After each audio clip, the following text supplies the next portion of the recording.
It's Friday night, and I wanted to do a review on what I found at Aldi's. So we're going back to the 70s. This is the Emporium selection from Aldi's. Savory cheese with a complex fruity flavor, best served melted with bread, of course. But we're not using bread. We're using broccoli and cauliflower. I'm gonna steam these up in my brandini over here. I have, you know, my little steamer basket, and we're gonna steam them very lightly because you don't want them mushy at all. Normally I like my broccoli and cauliflower more on the mushy side, but not for this. We want them to hold up. The cheeses that they use are a blend of Gruyere AOP, Emmentaler AOP, I have no idea what that cheese is, and a raclette cheese. So the only one I'm familiar is the Gruyere, but see, this is imported from Switzerland, which totally makes sense because these are Switzerland cheeses. Switzerland was pretty much where it evolved from in the 1600s. It didn't come here until the 1964 World's Fair. Then in the 70s, it took off, and people started making these fondue pots that you see over here. Mine is a mismatch. I bought the pot all by itself on eBay. This set I bought at Vinnie's. It came with the yellow pot, but the yellow pot was all messed up. So I just put them together into a set. Authentic Fondue Forks. These are from the 70s. Stellar brand. Stellar 6-piece fondue fork set with stand, rosewood handle, and colored tips. It's very lightly used. I purchased this on eBay as well when I had a job. The candle I have burning over there in the wine bottle. This is the color drip candles from the 70s. The color changing, you know, if you look here, they would take the big, you know, what is that, like a half-gallon size of wine, and they would do this in the 70s with these candles. So I got that one going.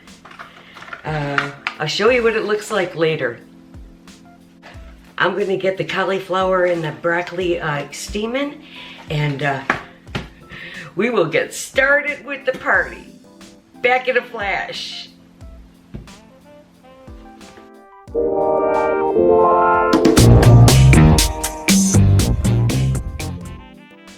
I have the broccoli going. I'm gonna hold off on the cauliflower because I just don't want to overcrowd the pan.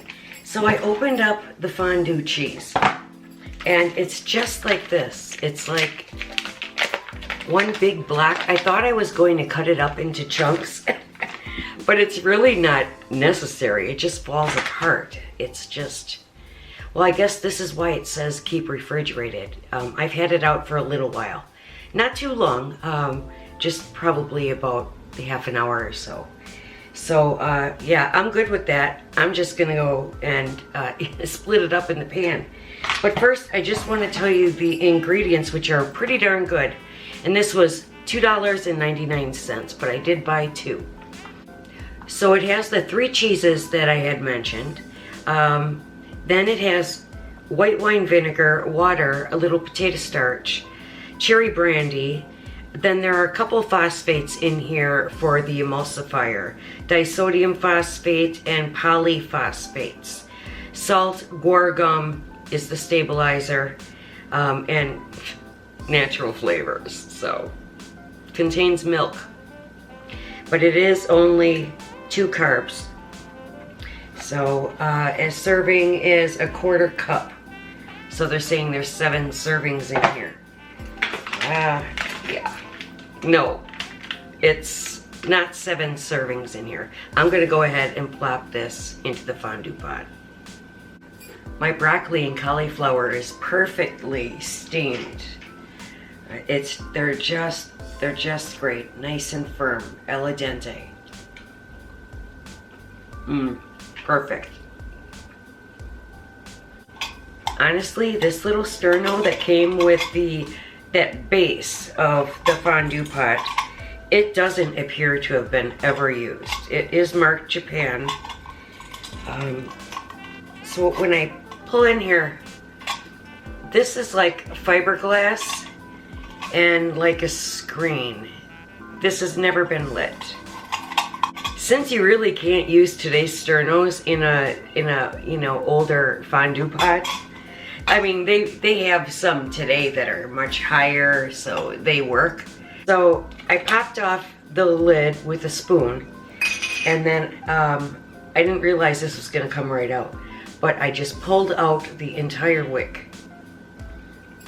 And now I have a hole there, and I can shake it and I can hear the liquid cooking gas. My top does not come off on this. Some of the newer ones do, but this doesn't. And this is why you really want to use this. You have more control of the heat by turning this on and off. But a sterno in here is way too close. I mean, it's right at the bottom of the pot. So it's too big. You cannot use this. So I'm just gonna see if I can, oh sure. Just gonna pour some of this in there. Oh, how nice. It's quicker just to shake it out. It's not even making a mess. All right. This is about half the can. This is enough. See, I got a little fire going, and you can just adjust it like this for the amount of fire that you want. All right, here's what it looks like inside of my pot.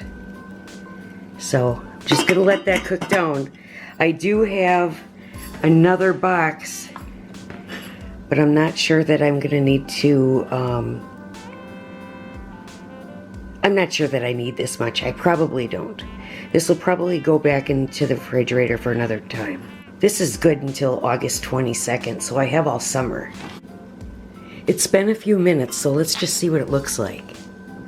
All right, it's starting to get soft there. See that? Okay. Let's give it about 15 minutes. I have it on pretty low. Let's check on the cheese. It smells really good. Oh, it's beautiful. It's beautiful. Okay. So you could just keep it going like this all night if you were actually throwing a party. It really does smell great. My flame is perfect. But check out the candle here. It's starting to drip. I mean, this is really a pretty wine bottle that I saved. Sula. Brut Tropicals. I put it on that saucer just in case, but it really is quite dripless and drips right even after all these years. I have my Libby's little serving dish from the 70s. I'm gonna put the cheese in there, and I'm going to eat this right off of the board. Very traditional. Here we go. I have a fondue fork. I picked blue, and here's my board. Let's try this. This cheese has kind of a different consistency. But I think they use those ingredients like the wine and the guar gum so that it actually adheres to the food that you're dipping it. Yeah, it's really great. All right, let's try it.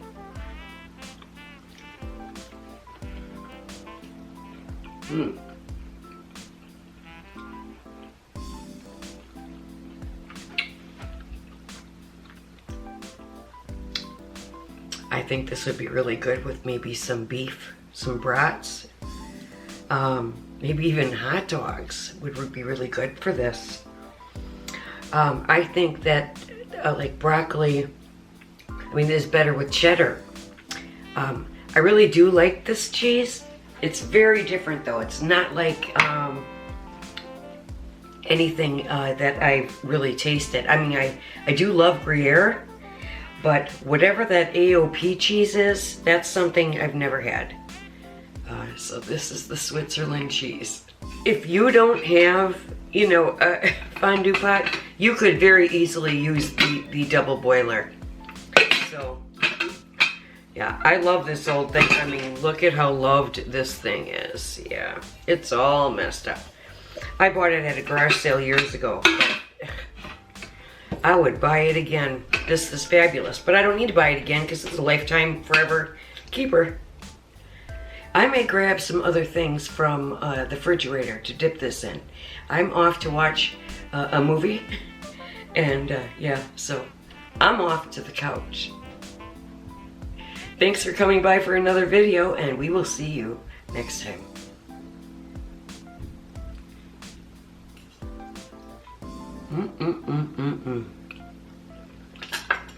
Mm.